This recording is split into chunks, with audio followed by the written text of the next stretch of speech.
Assalamualaikum warahmatullahi wabarakatuh. Selamat berjumpa kembali. Kali ini perkuliahan kita tentang imun ya, tentang sistem imun.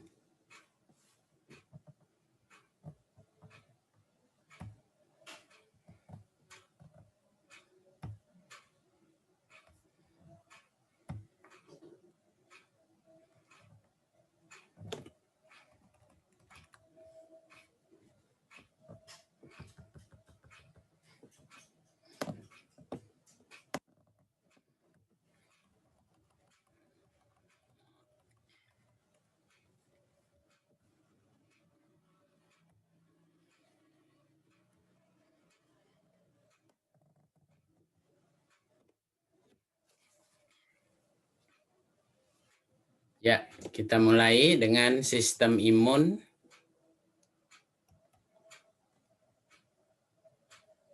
Fungsi sistem imun yang pertama melindungi tubuh dari invasi penyebab penyakit, menghancurkan dan menghilangkan mikroorganisme atau substansi asing seperti bakteri, parasit, jamur, virus, serta tumor yang masuk ke dalam tubuh.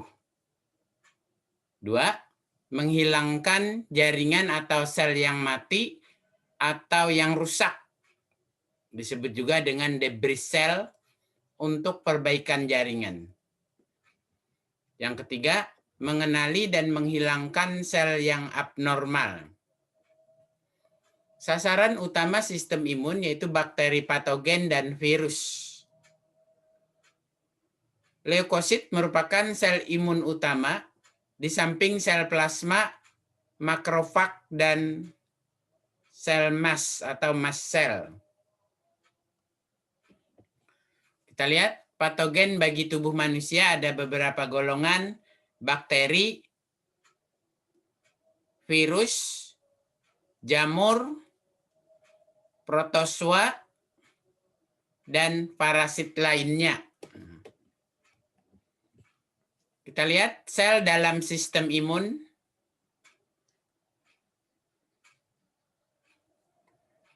Ada basofil dan mast cell. Konsentrasinya di dalam darah sedikit. Kemudian ada neutrofil, konsentrasi di dalam darah 50-70%.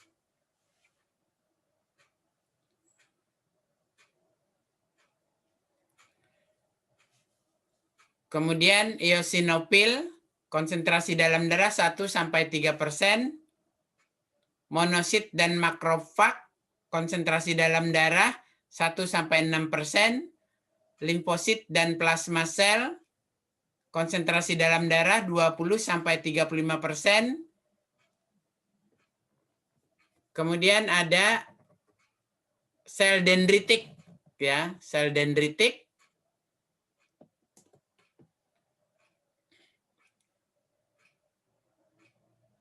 Kemudian nama lain ya, nama lain untuk beberapa sel dalam sistem imun tadi, neutrofil disebut juga dengan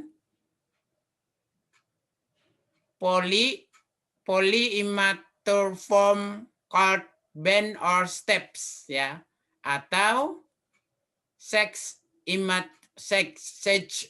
immature form called band or step. Kemudian monosit dan makrofag disebut juga sistem fagosit mononuklear. Limfosit dan sel plasma, ada sel beta dan ada sel B dan ada limfosit sel B, memory cell, plasma cell. Kemudian ada limfosit sel T, sitotoxik sel T, sel penolong, sel T penolong, dan natural killer cell atau sel pembunuh alami.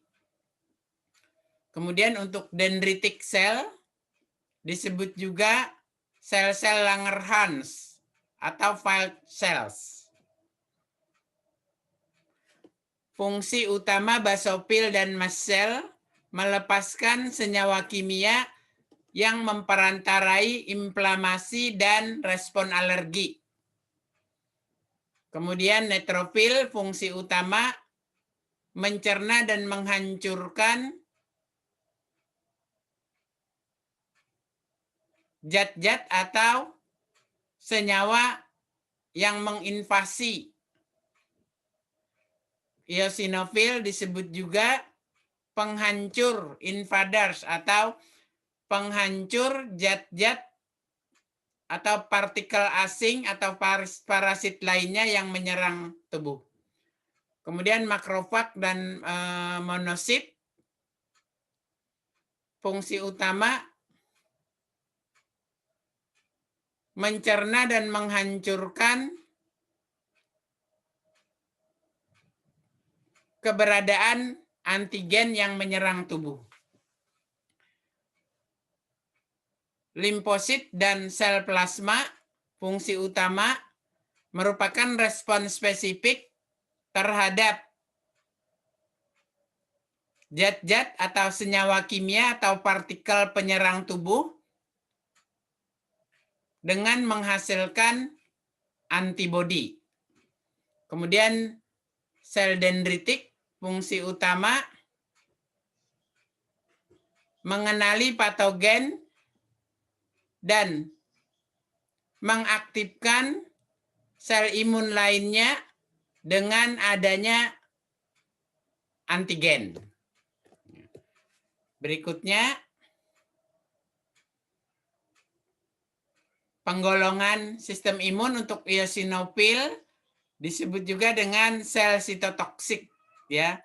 Sementara limfosit dan plasma sel digolongkan sebagai sitotoksik sel, ya, dengan banyak tipe, ya, dengan banyak jenis. Sementara untuk ketiga golongan monosit makrofag, limfosit dan plasma sel beserta dendritik sel, ketiga-tiganya digolongkan sebagai antigen presenting cells. Nah, ini sel imun tadi, ya. Sel imun, ini mengulang saja, ya. Ada leukosit atau sel darah putih. Ada plasma sel yang membentuk dan mensekresikan antibodi. Ada makrofag yang memakan atau menghancurkan partikel-partikel yang menginvasi tubuh atau sel. Kemudian ada mast cell yang memicu respon inflamasi. Kemudian untuk leukosit atau sel darah putih dikelompokkan lagi menjadi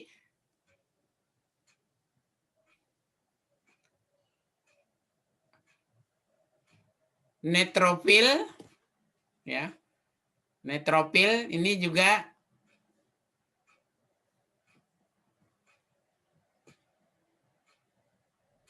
untuk menimbulkan reaksi inflamasi. Kemudian basofil juga reaksi inflamasi. Eosinofil menghancurkan cacing dan reaksi hipersensitivitas. Nah, untuk neutrofil, basofil, dan eosinofil, ketiga-tiganya digolongkan dalam satu golongan yang disebut granulosit, ya, granulosit. Kemudian untuk monosit dan limfosit digolongkan sebagai agranulosit. Ya, monosit tadi bersama limfosit digolongkan sebagai agranulosit karena tidak memiliki granula spesifik. Sementara neutrofil, basofil, dan eosinofil digolongkan sebagai granulosit karena memiliki granula spesifik. Ya. Kemudian kita lanjutkan untuk limfosit saja, ya. Kita khususkan limfosit saja. Limfosit berfungsi sebagai respon imun spesifik, ya. Dapat berupa atau dapat menghasilkan sel B.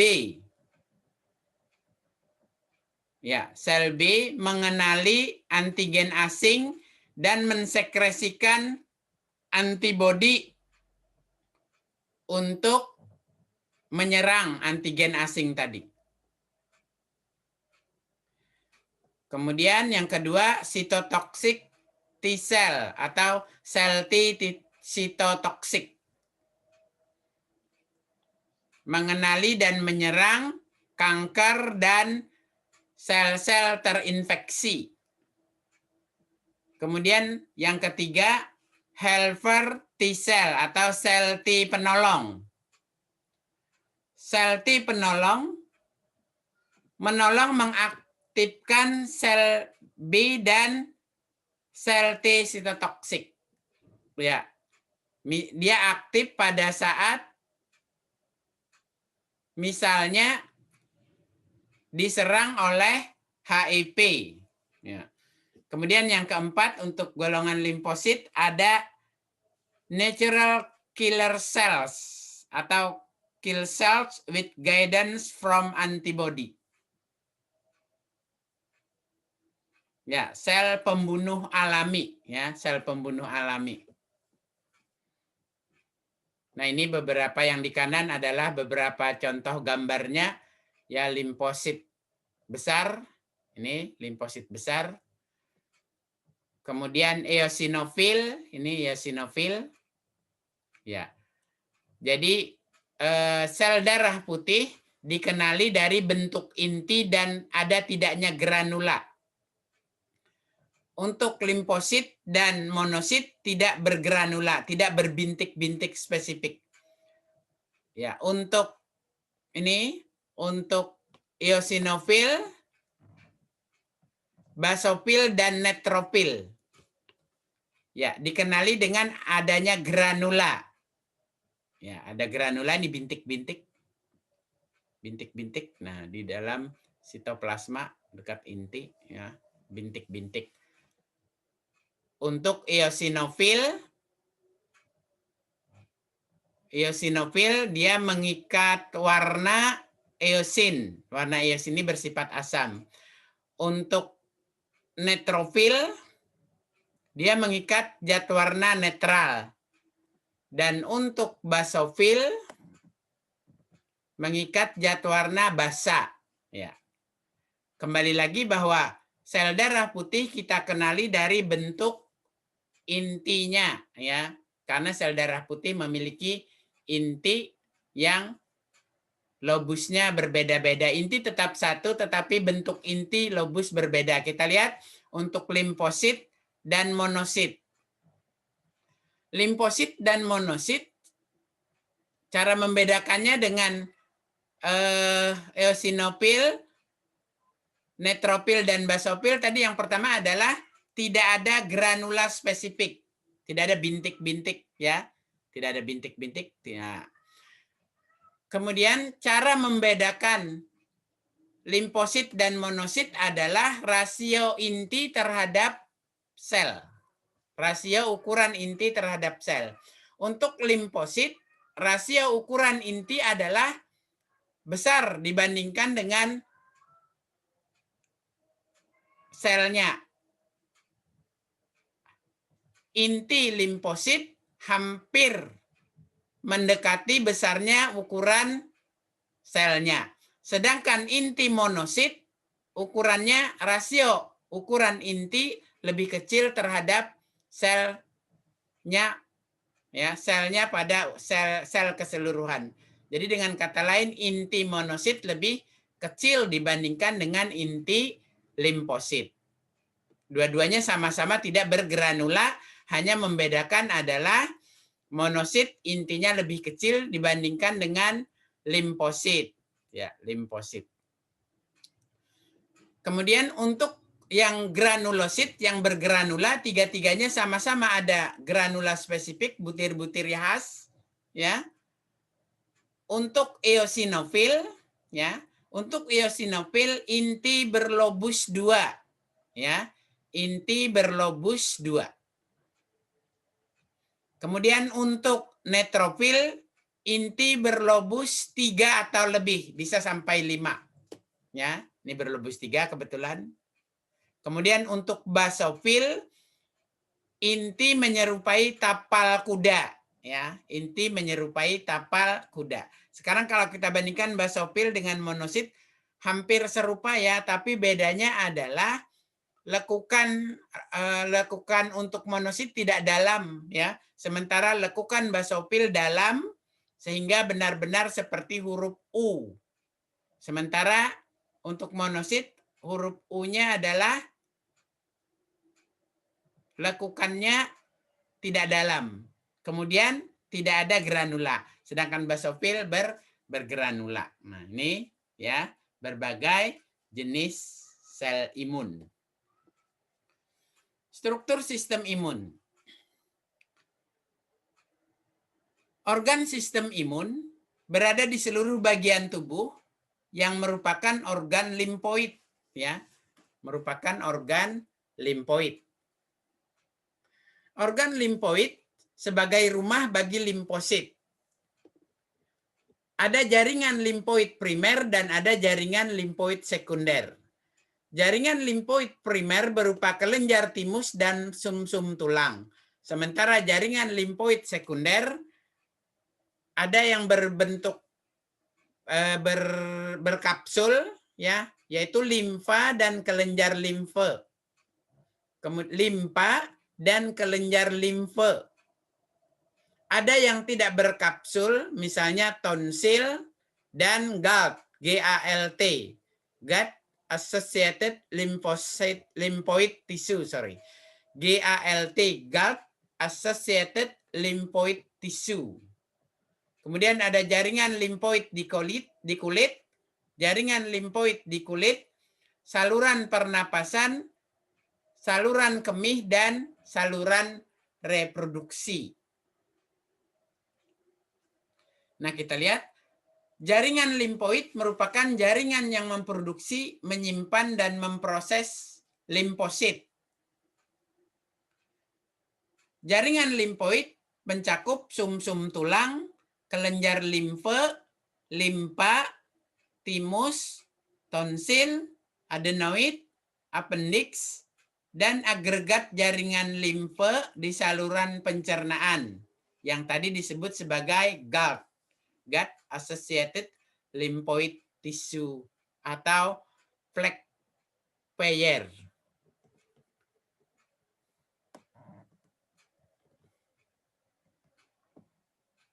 Nah, kita lihat ini penyebaran atau letak jaringan limfoid di seluruh tubuh ya.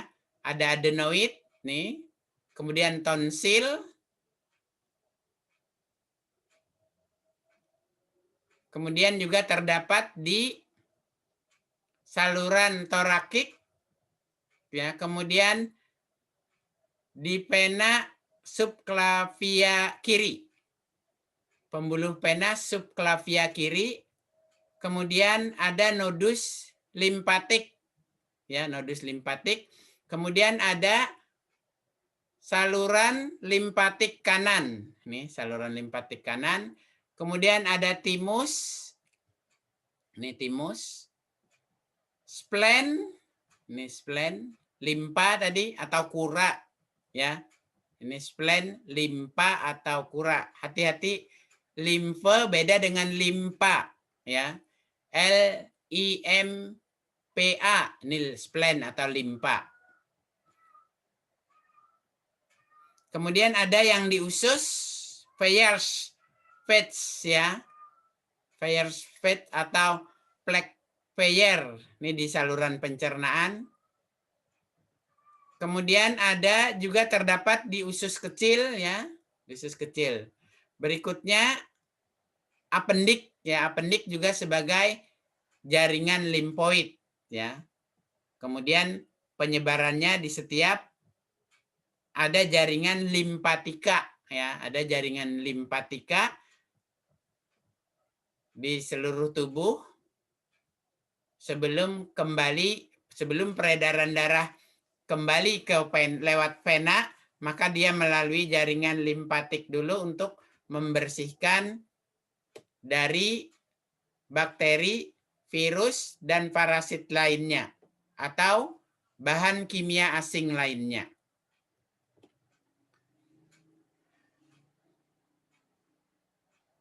Pertahanan lapis pertama dari sistem imun berupa pertahanan fisik, ya. Pertahanan fisik. Artinya kesehatan fisik itu sebagai pertahanan utama untuk daya tahan tubuh, ya. Jadi seseorang yang fisiknya sehat, maka itu merupakan pertahanan pertama untuk daya tahan tubuh. Ada dua sistem kekebalan tubuh, yaitu sistem kekebalan non-spesifik. Ini didapat secara genetik, ya, didapat secara genetik atau innate immune system. Kemudian yang kedua, sistem kekebalan spesifik. Nah, ini sistem kekebalan yang dipelajari atau adaptif, atau sistem kekebalan sebagai hasil adaptasi tubuh terhadap lingkungan. Nah, untuk yang sistem kekebalan spesifik ini lalu nanti hubungannya dengan vaksin, ya, vaksin. Nah, kita lihat.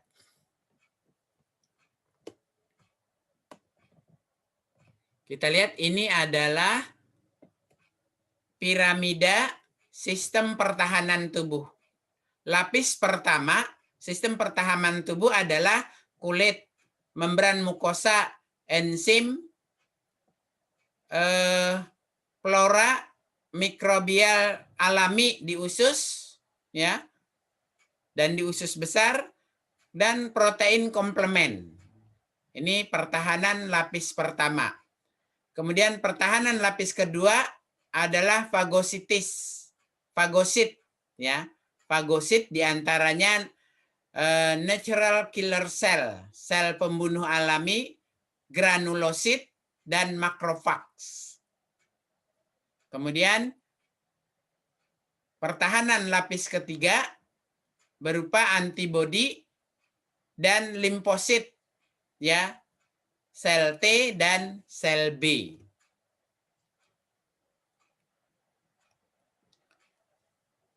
Tahapan respon imun, ya. Tahapan respon imun beberapa tahap. Yang pertama, deteksi dan pengenalan benda asing. Setelah dideteksi dan dikenali benda asing, maka dilakukan komunikasi dengan sel lain untuk merespon. Setelah adanya respon, rekrutmen bantuan dan koordinasi respon, sampai akhirnya lalu destruksi atau penghancuran atau supresi bahan-bahan atau senyawa atau benda asing yang menginvasi, sehingga dihasilkan nanti antibodi dan sitokinin yang akan menyerang zat asing atau benda asing tersebut. Respon imun. Tadi sudah sempat disinggung, ya, ada respon imun alami non-spesifik dan ada respon imun yang didapat secara spesifik. Respon imun alami non-spesifik dibawa sejak lahir, ya, karena ini ditentukan secara genetik sehingga tidak memiliki target tertentu. Terjadi dalam beberapa menit sampai beberapa jam. Menghasilkan reaksi inflamasi. Ya, apa inflamasi? Peradangan atau radang. Yang kedua, respon imun yang didapat secara spesifik. Maksud spesifik di sini adalah spesifik untuk jenis antigen tertentu. Respon terhadap paparan pertama terjadi dalam beberapa hari, sementara paparan berikutnya lebih cepat. Pertahanan lapis pertama, kulit dan membran mukosa yang utuh sebagai pelindung jaringan di bawahnya. Kelenjar keringat, sebum, dan air mata. Ini mengsekresikan zat kimia yang bersifat bakterisida, ya, membunuh bakteri. Mukus, silia, tight junction, desmosom, sel keratin, dan lisosom di lapisan epitel. Rambut pada lubang hidung, ya, dan flora normal di saluran pencernaan. Bakteri, ya, ini bakteri menguntungkan di saluran pencernaan. Sistem kekebalan non-spesifik dapat mendeteksi adanya benda asing dan melindungi tubuh dari kerusakan yang diakibatkan oleh benda asing tersebut.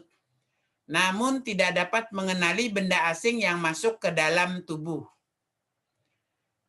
Yang termasuk dalam sistem kekebalan non-spesifik adalah reaksi inflamasi atau peradangan, protein antivirus atau interferon, sel natural killer atau NK, atau sel pembunuh alami, dan sistem komplement. Kita mulai dengan inflamasi atau peradangan. Inflamasi atau peradangan merupakan respon lokal tubuh terhadap infeksi atau luka. Maksudnya luka yang diserang oleh mikroba patogen. Kemudian, inflamasi atau peradangan bersifat tidak spesifik. Hanya untuk infeksi mikroba, tetapi respon yang sama juga terjadi pada luka akibat suhu dingin, panas, atau trauma. Yang berperan penting dalam reaksi inflamasi atau peradangan yaitu fagosit, antara lain neutrofil, monosit, dan makrofag. Tahapan inflamasi. Jadi ada beberapa tahap inflamasi, 6 ya. Ada 6 tahap inflamasi. Tahap pertama, masuknya bakteri ke dalam jaringan. Mungkin lewat luka atau lewat makanan. Kemudian terjadi vasodilatasi sistem mikrosirkulasi area yang terinfeksi sehingga terjadi peningkatan aliran darah, yaitu terjadi rubor atau kemerahan dan panas. Tahap ketiga, permeabilitas kapilar dan venula yang terinfeksi terhadap protein meningkat, sehingga difusi protein dan filtrasi air ke ruang interstitial cell. Misalnya pada tumor atau jaringan yang bengkak atau jaringan yang nyeri.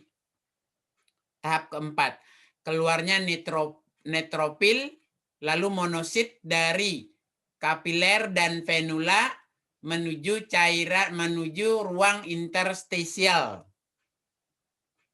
Tahap kelima, bakteri di jaringan dihancurkan lewat proses fagositosis, ya, dimakan oleh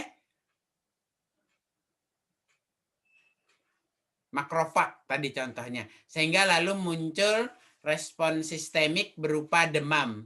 Jadi sebenarnya demam itu adalah tanda bahwa sedang terjadi penghancuran bakteri di jaringan.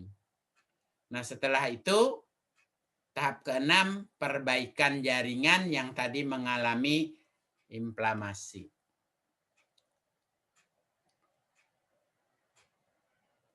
Yang kedua, interferon.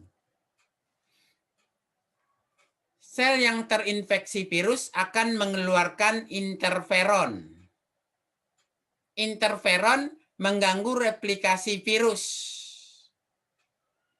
Ini dari kata interfere, artinya mengganggu. Sehingga interferon merupakan antivirus. Interferon juga memperlambat pembelahan dan pertumbuhan sel tumor dengan meningkatkan potensi sel natural killer dan sel T sitotoksik sebagai anti kanker. Peran interferon yang lain yaitu meningkatkan aktivitas fagositosis makrofag dan merangsang produksi antibodi. Jadi sebenarnya interferon adalah protein yang dihasilkan dari bekas kode-kode genetik virus yang menyerang sebelumnya. Efeknya adalah interferon ini justru jadi penghambat replikasi virus sejenis yang baru menyerang.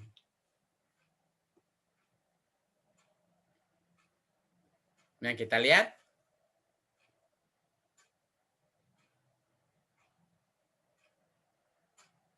Kita lihat ya, misalnya ini untuk yang di kiri adalah sel pertama, sel yang diserang pertama atau sel inang pertama, yang di kanan adalah sel inang kedua.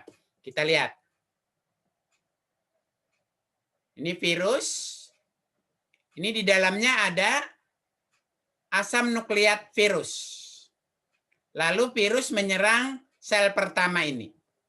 Virus yang menyerang sel pertama ini lalu melepaskan asam nukleatnya. Asam nukleatnya ini lalu masuk ke dalam inti sel pertama ini. Lalu asam nukleat virus ini menyusupkan diri ke DNA sel inang pertama. Ya, ke DNA sel inang pertama. Di dalam DNA sel inang terjadi proses sintesis protein. Ya, terjadi proses sintesis protein.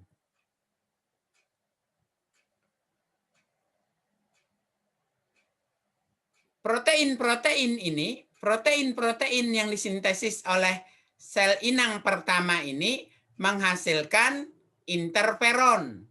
Ya, interferon dari kode-kode yang disisipkan oleh asam nukleat virus, ya, menghasilkan interferon.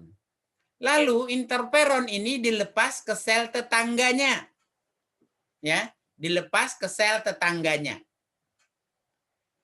Sel tetangga ini apabila menerima virus sejenis, ya, sel tetangga ini apabila menerima virus sejenis, maka interferon akan merangsang sel tetangga untuk memproduksi protein yang sejenis dengan kode-kode virus yang lama, yang sebelumnya di sel pertama. Efeknya, di sel kedua ini dihasilkan interferon yang memblokir reproduksi virus sejenis yang menyerang di sel kedua atau di sel yang baru menyerang, ya.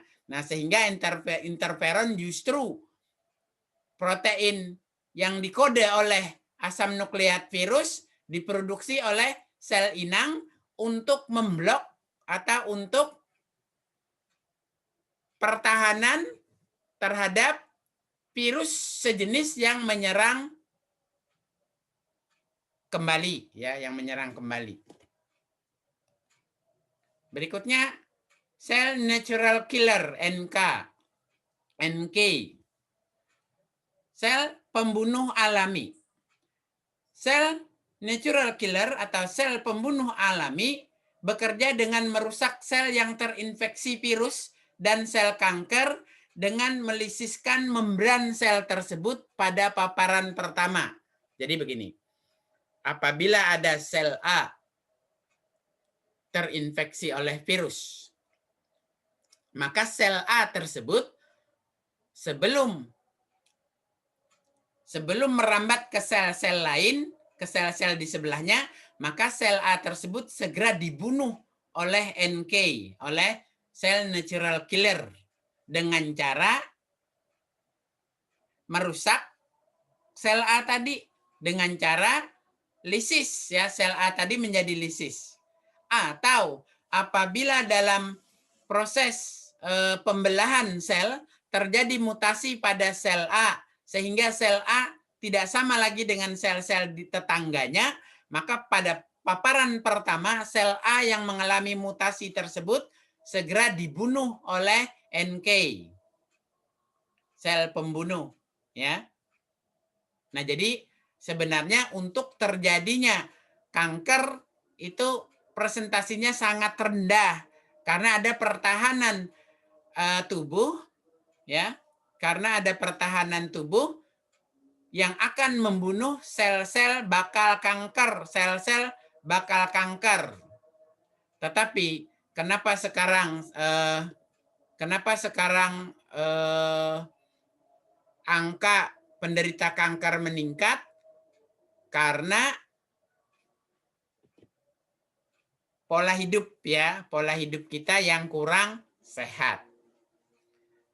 Sel natural killer atau NK bekerjanya sama dengan sel T sitotoksik, tetapi lebih cepat, non-spesifik, dan bekerja sebelum sel T sitotoksik menjadi lebih banyak dan berfungsi. Jadi dia adalah bekerja lebih dahulu. Supaya apa? Supaya untuk produksi sel sitotoksik yang agak lama ini bisa diatasi dulu dengan NK, sel natural killer. Sistem komplement. Sistem komplement diaktifkan oleh paparan rantai karbohidrat yang ada pada permukaan mikroorganisme yang tidak ada pada sel manusia. Jadi begini, pada mikroorganisme patogen itu, pada permukaan selnya mengandung rantai karbohidrat yang tidak sama dengan rantai karbohidrat manusia. Sehingga rantai karbohidrat tersebut dianggap asing oleh sel manusia. Rantai karbohidrat yang dianggap asing oleh sel manusia ini merangsang untuk diproduksinya antibodi spesifik, ya, sehingga terjadi sistem imun yang adaptif. Sistem komplement bekerja sebagai komplement dari kerja antibodi. Nah, kita lihat aktivasi sistem komplement.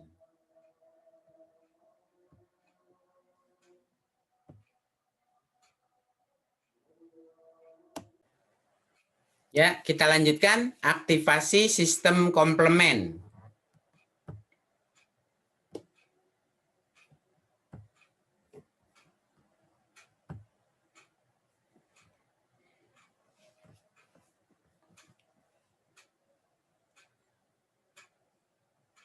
Ada dua jalur aktivasi sistem komplement. Jalur pertama adalah jalur klasik, di mana terjadi ikatan antara antigen dan antibodi, ya, yang disebut dengan kompleks C1, kompleks C4, dan kompleks C2. Kemudian yang kedua ada jalur alternatif, di mana polisakarida dinding sel bakteri berikatan dengan faktor B dan faktor D, serta faktor P yang disebut dengan properdin. Lalu kompleks C3, ya, kompleks C3 membentuk dua jalur C3b dan C3a serta C3b yang ke bawah. 3 jalur, ya, bukan 2. Jalur yang ke kiri, jalur C3b, di mana lapisan permukaan bakteri merangsang fagositosis, ya, merangsang fagositosis. Kemudian jalur yang kanan C3A bekerja sama dengan jalur C5A yang ke bawah, ya, menyebabkan reaksi inflamasi, ya, yang dirangsang oleh histamin, pelepasan histamin, yang merangsang pelepasan histamin, meningkatkan permeabilitas pembuluh darah, meningkatkan kemotaksis dari fagosit dan sel-sel lain yang bersifat fagositosis, ya, yang bersifat fagositosis. Kemudian di jalur yang ke bawah ada C3b, C5b, C6, C7, C8 dan C9 bersama-sama seluruhnya, ya, seluruhnya akan menyebabkan lubang pada membran sel-sel asing, ya. Membran pada sel-sel asing mengalami bocor karena sistem komplement tadi menyebabkan terbentuknya lubang pada membran sel-sel asing seperti bakteri, ya, seperti bakteri, sehingga membran sel ini berlubang karena proses atau mengalami lesi, ya, mengalami lesi akibat dari komplement dari protein C5b sampai C9, ya, sehingga mengakibatkan sel-sel bakteri asing ini menjadi lesi dan lisis, ya, akhirnya mati tentu saja.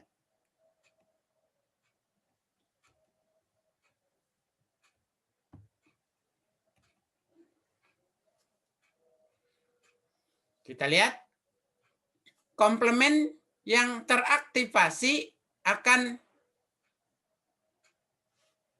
yang pertama berikatan dengan basofil dan sel mesh serta menginduksi pelepasan histamin sehingga terjadi reaksi inflamasi. Yang kedua, berperan sebagai faktor kemotaksis yang meningkatkan fagositosis. Yang ketiga, berikatan dengan permukaan bakteri dan bekerja sebagai opsanin. Ya. Prosesnya disebut opsanisasi sehingga sel bakteri mengalami fagositosis. Dimakan, ya, sel bakterinya dimakan. Yang keempat, komplement menempel pada membran dan membentuk struktur berbentuk tabung yang melubangi membran sel dan menyebabkan sel lisis. Ini yang di kanan adalah ilustrasinya, ya. Aksi sistem komplement dalam melawan atau menyerang bakteri. Ya, ini ada sistem komplement. Tadi C5b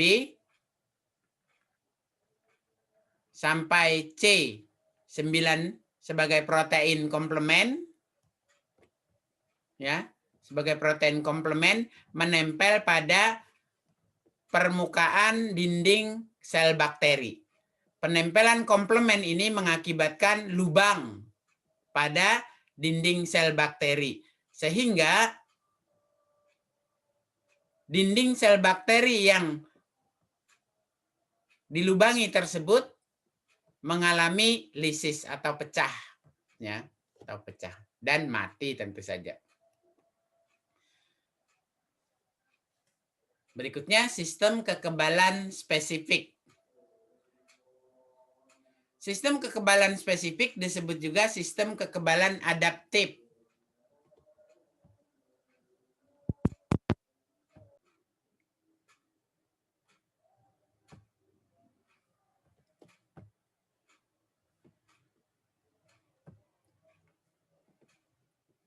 Sistem kekebalan spesifik mencakup yang pertama kekebalan humoral, yaitu produksi antibodi oleh limfosit B atau sel plasma. Dan yang kedua kekebalan seluler, yaitu produksi limfosit T yang teraktivasi. Kita harus dapat membedakan, maksud kita di sini adalah limfosit B dan limfosit T tadi harus dapat membedakan sel asing yang dirusak dari sel diri sendiri, di mana antigen yang bermolekul besar dan kompleks serta unik memicu respon imun spesifik jika masuk ke dalam tubuh.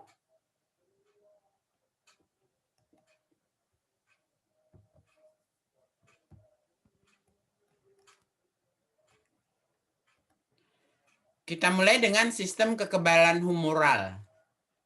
Sistem kekebalan humoral berupa antigen atau Ag yang merangsang sel B berubah menjadi sel plasma dengan memproduksi antibodi AB. Ya, antibodi maksudnya disingkat AB, antigen disingkat Ag. Antibodi disekresi ke dalam darah atau limfe sesuai dengan lokasi sel plasma yang teraktivasi. Semua antibodi akan mencapai darah berupa atau menghasilkan gamma globulin atau imunoglobulin.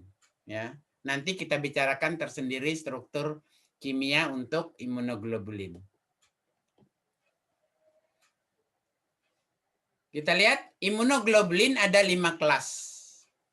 Yang pertama imunoglobulin M berperan sebagai reseptor permukaan sel beta atau sel B dan disekresikan pada tahap awal respon sel plasma. Imunoglobulin G atau IgG. Imunoglobulin G atau IgG merupakan imunoglobulin terbanyak di dalam darah. Diproduksi jika tubuh merespon terhadap antigen yang sama. IgM dan IgG berperan jika terjadi invasi bakteri dan virus serta aktivasi komplement.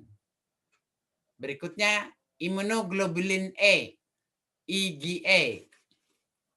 Imunoglobulin E melindungi tubuh dari infeksi parasit dan merupakan mediator pada reaksi alergi, melepaskan histamin dari basofil dan sel MES. Yang keempat, imunoglobulin A.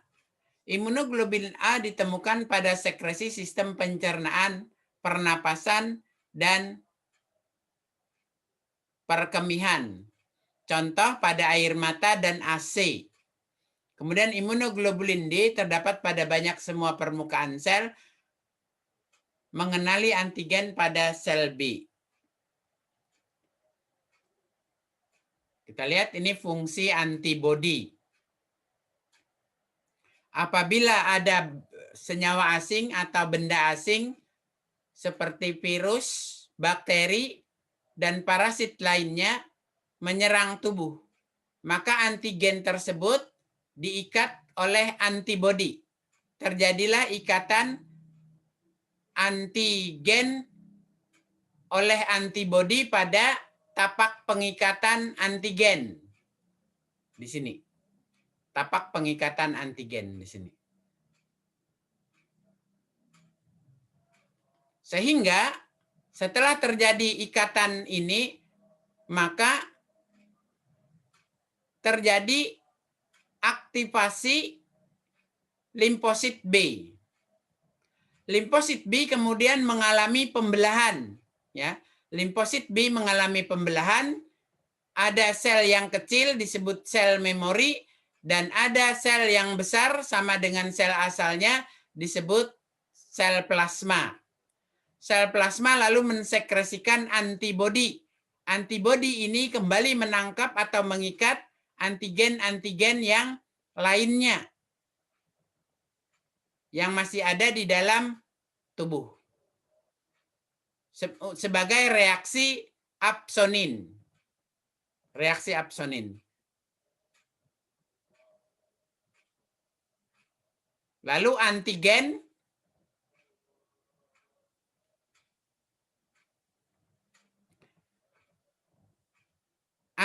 mengalami Antigen mengalami inaktivasi ya dari racun bakteri. Jadi racun bakterinya tidak aktifkan ya. Racun bakteri menjadi tidak aktif. Selanjutnya antigen-antigen tadi juga mengalami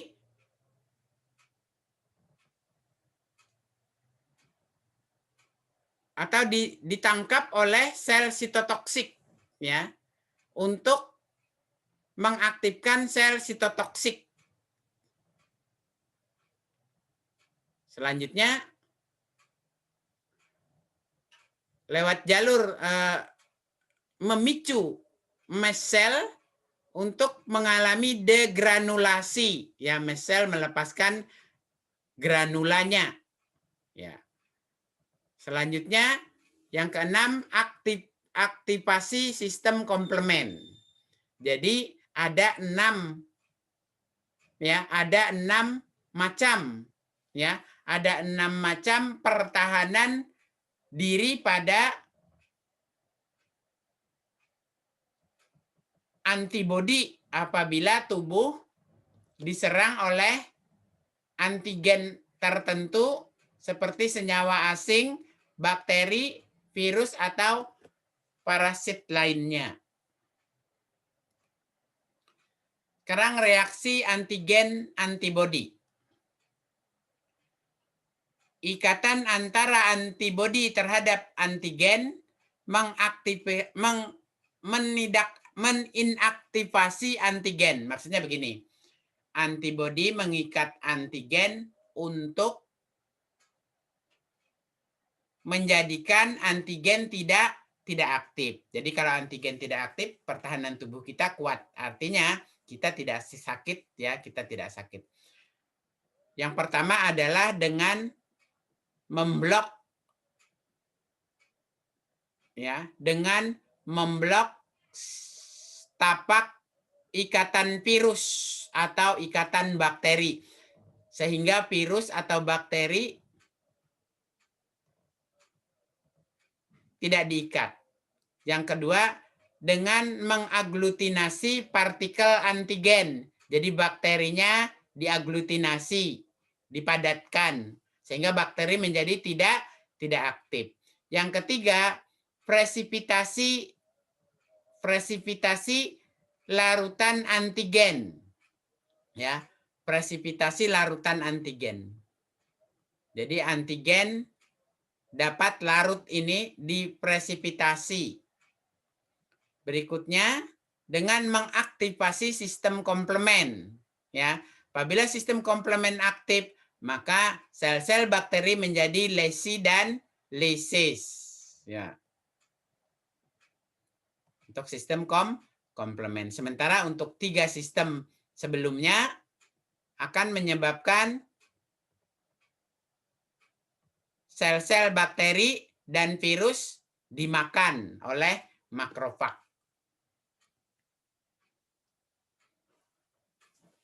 Nah, kita lihat.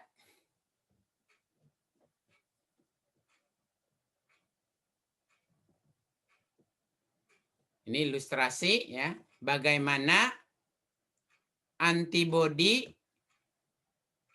mengeliminasi mikroba yang memasuki tubuh. Ya.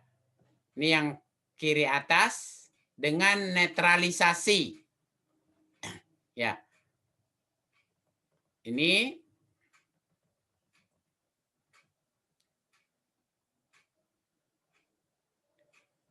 sel-sel yang diserang oleh bakteri melepaskan toksin bakteri. Ya. Toksin bakteri ini lalu menghasilkan sel-sel yang diserang bakteri, bakterinya menghasilkan racun ya, racun bakteri, Lalu racun bakteri ini ditangkap oleh antibodi yang menetralkan racun. Ya. Antibodi ini secara spesifik menangkap racun sehingga jadi racunnya jadi netral. Ini yang kiri atas.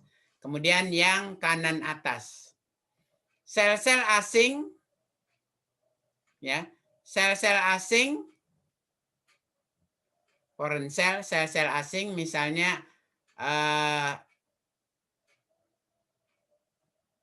sel-sel darah putih, sel-sel darah merah asing pada saat transfusi darah.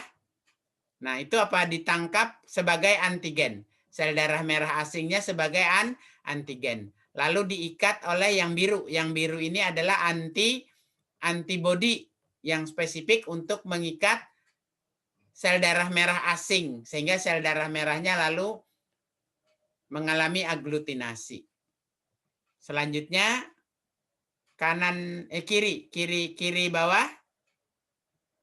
Kiri bawah adalah sistem komplement.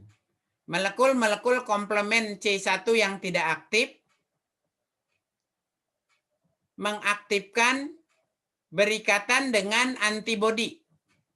Ya, molekul-molekul komplement C1 yang tidak aktif berikatan dengan antibodi.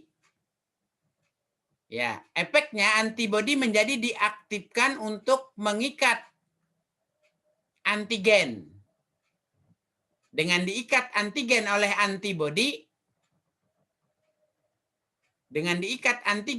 antibodi, maka terbentuk sistem komplement C5 sampai C9 seperti yang dijelaskan sebelumnya.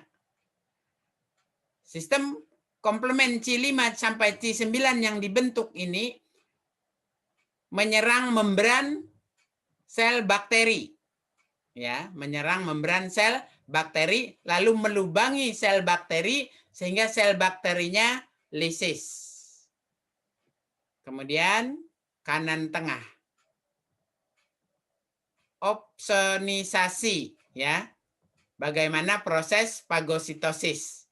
Bahwa bakteri yang menyerang permukaan sel bakteri yang menyerang ini diikat oleh antibodi spesifik dari sel fagositnya, ya. Setelah diikat lalu sel bakterinya menjadi lisis, ya, lisis, hancur. Kemudian yang kanan bawah, stimulasi sel pembunuh, ya. Stimulasi sel pembunuh. Ini ada bakteri menyerang. Nah, lalu permukaan sel bakteri yang menyerang ini ditangkap oleh antibodi spesifik. Ikatan oleh antibodi spesifik ini mengakibatkan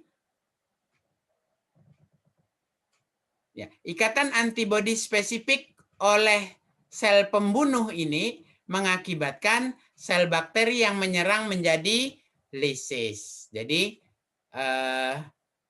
antibodi spesifik yang mengikat bakteri penyerang ini adalah antibodi miliknya killer cell, ya, sehingga menyebabkan bakterinya menjadi lisis, mati, hancur, ya, sehingga kita menjadi sehat. Ya. Sistem kekebalan seluler. Limfosit T spesifik untuk kekebalan terhadap infeksi virus dan pengaturan pada mekanisme kekebalan. Sel-sel T harus kontak langsung dengan sasaran. Ada 3 subpopulasi sel T, yaitu sel T sitotoksik, sel T penolong, dan sel T penekan. Kemudian ada Mayor Histocompatibility Complex, MHC. Mayor Histocompatibility Complex, yaitu kode Human Leukocyte Associated Antigen, HLA. Human Leukocyte Associated Antigen yang terikat pada permukaan membran sel khas pada setiap individu. Surveillance imun, yaitu kerjasama sel sitotoksik, sel natural killer, makrofag, dan interferon. Kita lihat aktivasi sel T. Yang merah adalah antigen. Jadi fragmen-fragmen antigen. Ya. Yang merah fragmen antigen yang nanti akan diikat oleh limfosit T. Tapi secara keseluruhan ini adalah sel-sel antigen. Sel-sel antigen yang menyerang tubuh. Sel-sel antigen yang menyerang tubuh ini lalu ditangkap oleh limfosit T pada daerah reseptor T sel. Ya, jadi yang biru berbentuk seperti huruf Y ini adalah reseptor sel T untuk mengikat antigen yang menyerang sel. Terjadilah ikatan antigen dengan reseptor sel T-nya. Ya, secara keseluruhan kompleks ikatan antigen dan sel T. Bagaimana sistem imun bekerja? Kita lihat apabila ada germ. Germ ini ya sel-sel patogen. Apabila ada sel-sel patogen ya memasuki tubuh, maka akan diterima oleh makrofag. Ya. Diterima oleh makrofag.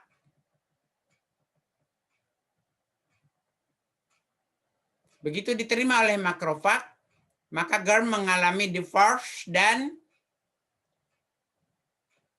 germ ditangkap oleh sel T penolong. Selanjutnya, sel T penolong berupa CD4 sel mengenali germs atau apa tadi? Sel-sel patogen yang dia makan. Kemudian mengirim ke permukaan atau menghasilkan zat tertentu untuk mengaktifkan sel B dan sel T. Sehingga dihasilkan sel T dan sel B. Selanjutnya, sel T, sitotoksik sel T, melepaskan atau membebaskan sitotoksin. Ya. Di mana substansi ini langsung membunuh germ cell atau sel patogen yang meninfeksi sel tersebut. Sementara untuk sel B-nya memproduksi antibodi. Antibodi yang diproduksi oleh sel B menyerang germ atau sel-sel patogen dan menetralkan sel-sel patogen tersebut ataupun sel-sel patogen tersebut dibunuh. Ya. Selanjutnya, efek kerjasama sel T dan sel B ini, sel-sel patogen dihancurkan sehingga tubuh tidak sakit, ya, sehingga tubuh tidak sakit. Pembentukan kekebalan jangka panjang, long term immunity. Pada kontak pertama dengan antigen mikroba, respon antibodi terjadi lambat dalam beberapa hari sampai terbentuk sel plasma dan akan mencapai puncak dalam beberapa minggu, disebut dengan respon primer. Kemudian juga akan membentuk sel memori yang merupakan respon sekunder. Jika terjadi kontak dengan antigen yang sama karena adanya sel memori, respon yang terjadi menjadi lebih cepat. Ya, atau disebut respon sekunder. Maksudnya begini, apabila ada antigen yang menyerang beberapa saat atau beberapa waktu kemudian karena sudah ada sel memori, maka tidak menunggu pembelahan terbentuknya sel plasma lagi, langsung sel memori menyerang antigen yang sama tersebut. Kita lihat bagaimana respon imun dari sel memori.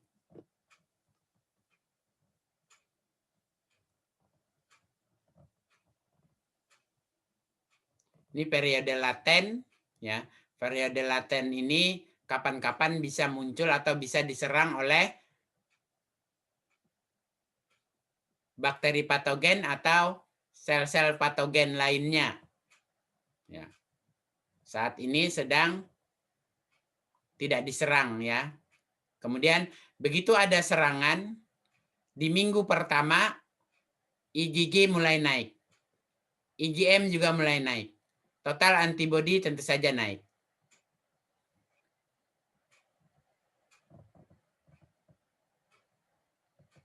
Minggu pertama ya, ini minggu pertama menuju minggu kedua, 1,5 minggu IgM berada pada puncaknya.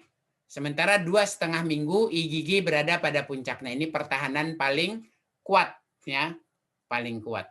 Tapi setelah 2,5 minggu pertahanan mulai menurun lagi. Ya, pertahanan mulai menurun lagi. Oh, bukan menurun ya. Kenapa dia menurun konsentrasinya? Bukan pertahanannya yang menurun, tapi produksi IgG, IgM dan total antibody menurun karena sudah sehat ini, ya. Ya, jadi bakteri patogen dan sel-sel patogen lainnya sudah dimusnahkan, lalu produksi IgG, IgM dan total antibody turun lagi setelah 2,5 minggu sampai kembali ke periode laten ya. Kembali ke periode laten, periode saat tidak diserang oleh sel-sel patogen. Tapi begitu ada serangan antigen kedua, ya, begitu ada serangan antigen kedua, maka apa? Periode latennya tidak lama, ya. Periode laten tidak lama. Kalau ini tadi kan lama sampai seminggu, ya. Ini periode laten hanya setengah minggu, ya. Hanya setengah minggu, hanya 3 hari atau 4 hari langsung dihasilkan antibody IgM, IgG dan antibody total langsung meningkat. Puncaknya di 1 minggu seperempat, berarti hari ke 7 tambah 3 ya, hari ke 10. Kalau di sini tadi puncaknya hari ke 7 tambah ya. Di sini puncaknya hari ke berapa ini ya? 2/3 minggu. Hari ke 9 ya untuk IgM. Untuk IgG hari ke 14. Hari ke 17. Untuk totalnya puncaknya adalah minggu kedua. Ya, tetapi respon sekunder bekerja apabila ada serangan antibodi kedua yang apabila ada serangan antigen kedua dengan jenis antigen yang sama, maka periode latennya singkat, yaitu hanya 2 hari, ya, hanya 2 hari. Kalau tadi periode laten seminggu, ini hanya 2 hari. Kenapa? Karena sudah ada sel memori yang sebagai cadangan atau simpanan bila ada antigen yang sama yang menyerang di kemudian hari, ya, sehingga lebih cepat untuk pertahanan diri, lebih cepat antibodi menyerang antigen tersebut sehingga pertahanan lebih kuat, ya.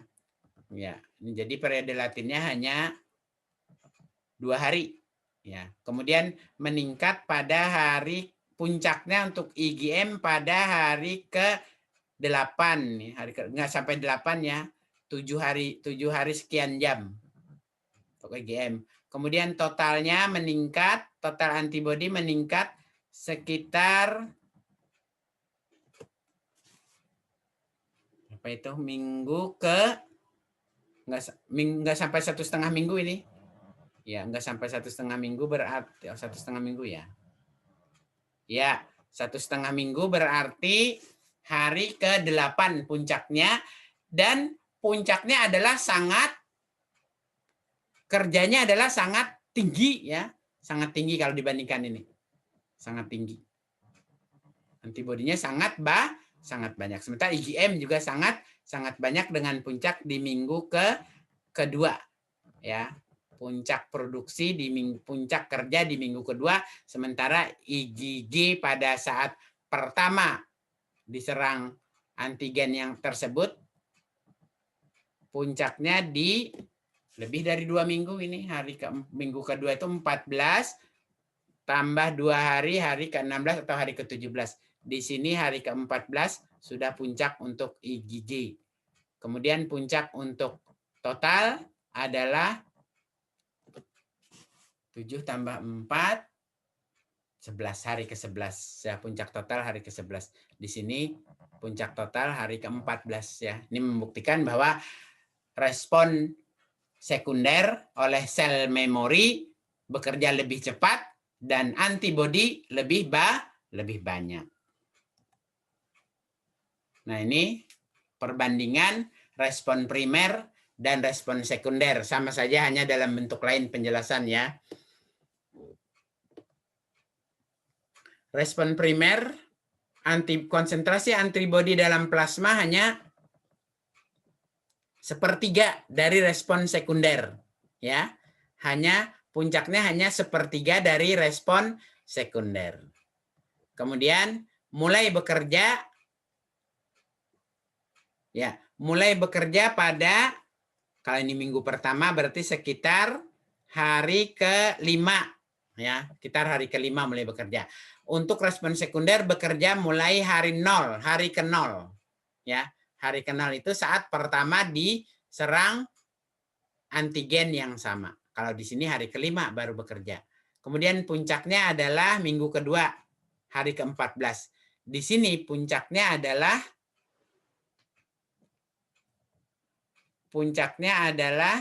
lama ya, lama ini. Puncaknya memang minggu ketiga. Minggu ketiga masih bekerja maksudnya. Minggu ketiga masih bekerja dengan puncak yang lebar sampai menjelang minggu ke-4. Jadi sangat aktif puncaknya mulai dari minggu kedua sampai menjelang minggu ke-4. Ya.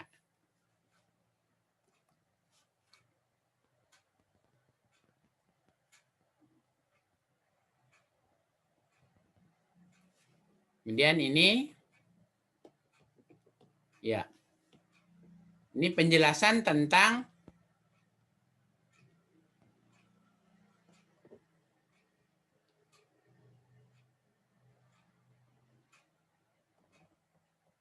lamanya waktu imunitas dalam melawan antigen ya. Melalui,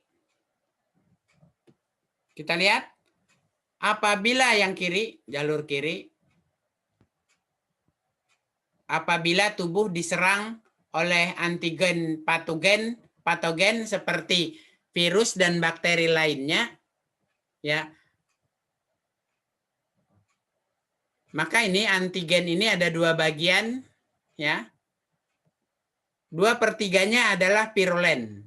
Virulen ini yang menyebabkan infeksi nanti pada sel yang diserang. Kemudian 1/3 bagiannya adalah antigenik. Berikutnya, bagian virulen ini menyebabkan sakit. Sementara bagian antigenik ini yang nanti untuk merangsang klon-klon, dihasilkannya klon-klon sel B spesifik dengan cara sel B mengalami pembelahan sel. Sehingga sel B menghasilkan sel plasma yang merupakan antibodi yang bekerjanya lebih lambat daripada respon sekunder. Di samping itu, sel B juga akan menghasilkan sel memori untuk imunitas yang lebih lama. Selanjutnya kita ke kanan dulu sebelum melanjutkan yang di kiri. Apabila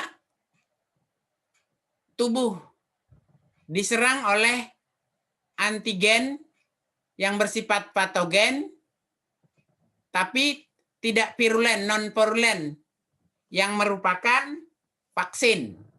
Ya, yang merupakan vaksin. Jadi antigen patogen sebagai vaksin ini merupakan antigen yang non-virulen. Sehingga bagian virulennya tidak ada, lalu digambarkan putih. Sementara bagian antigennya masih ada 1/3. Yang ini bukannya tidak ada, tapi dia tidak virulen. Tidak menyebabkan sakit. Selanjutnya, bagian antigen sepertiga ini lalu diikat oleh sel B, merangsang sel B untuk membentuk klon-klon baru melalui pembelahan sel. Terbentuklah sel B yang baru. Ya, terbentuklah sel B yang baru. Sel B yang baru ini membelah dengan dua macam sel, sama dengan di kiri tadi. Ada sel plasma yang ukuran selnya sama dengan sel B yang lama, dan ada sel memori yang ukuran selnya lebih kecil.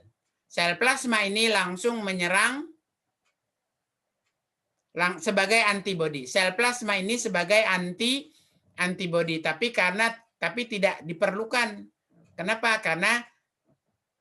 Karena tadi antigeniknya tidak virulen. Sementara sel memori baik yang kiri dan kanan dua-duanya sama sebagai cadangan apabila ada antigen serupa yang menyerang lagi. Apabila ada antigen serupa yang menyerang lagi, maka sel plasma langsung berfungsi sebagai antibodi. Ya, sel plasma langsung berfungsi sebagai antibodi untuk menyerang patogen yang serupa yang apabila di kemudian hari menyerang lagi, sehingga tubuh kita tetap sehat atau tidak sakit. Berikutnya respon imun terhadap invasi bakteri. Serupa aja ya, hanya penjelasan lain saja. Jadi ini ada lingkungan luar yang putih. Lingkungan luar dibatasi oleh ini kulit atau membran mukosa. Nah, kulit atau membran mukosa. Di sini cairan ekstraseluler. Yang pink cairan ekstraseluler. Yang pink cairan ekstraseluler, yang pink muda. Kemudian yang di sini adalah kapiler darah. Yang pink lebih tua ini adalah cairan darah. Ya, cairan darah. Sekarang kita lihat, apabila ada bakteri atau antigen lain menyerang tubuh melalui kulit atau melalui membran mukosa, maka bakteri tersebut mengaktifkan protein komplement. Protein komplement aktif menyerang membran sel bakteri, menyebabkan bakteri lisis. Bakterinya lalu mati. Sehat kita. Tetapi apabila masih ada bakteri yang lolos dari sistem komplement protein, maka bakteri sisanya ini akan sistem komplement ini akan mengaktifkan mast cell. Mast cell lalu mensekresi kemotoksin. Ya, kemotoksin menyerang. Kemotoksin lalu masuk ke dalam pembuluh darah. Di dalam darah bersama dengan protein plasma mengaktifkan sistem leukosit.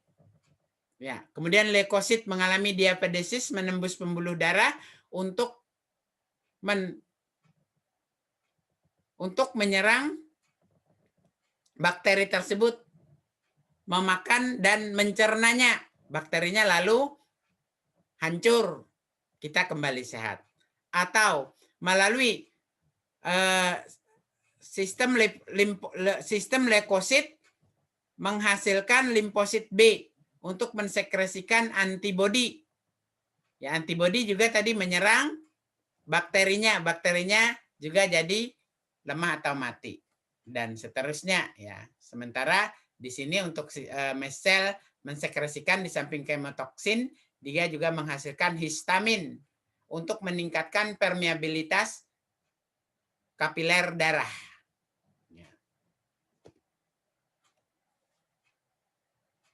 Sama aja ya, hanya bentuk gambarnya aja yang beda. Berikutnya interaksi sistem imun, saraf, dan endokrin. Apabila ada patogen atau stres fisik dan mental. Stres fisik dan mental melalui merangsang sistem otak untuk melepaskan neuropeptida.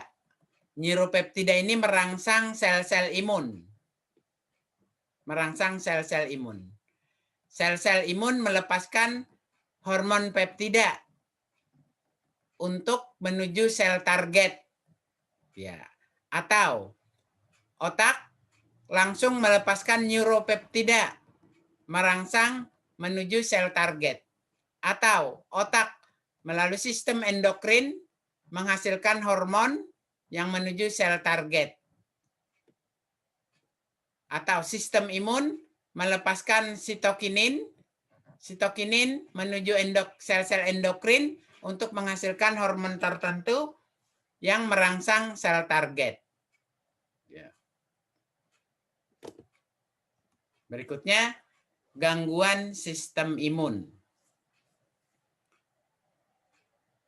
Lack of response atau imunodefisiensi. Contoh AIDS dan leukemia. Yang kedua, incorrect response atau penyakit autoimun. Contoh DM tipe 1, myasthenia gravis, multiple sclerosis, dan penyakit Graves.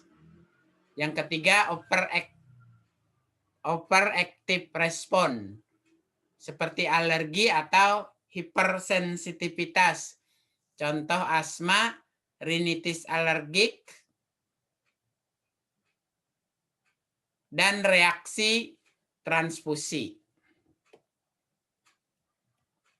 Ya, selesai perkuliahan kita hari ini mengenai sistem imun. Seperti biasa, apabila ada pertanyaan, silakan ketik di komen. Temannya lain atau peserta lain yang bisa menjawab pertanyaan temannya, boleh menjawab dengan sama mengetik di komen.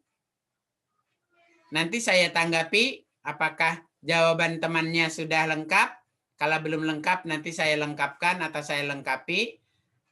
Apabila tidak ada yang menjawab, nanti saya yang menjawab. Saya juga ketik di komen, baca aja di komennya ya.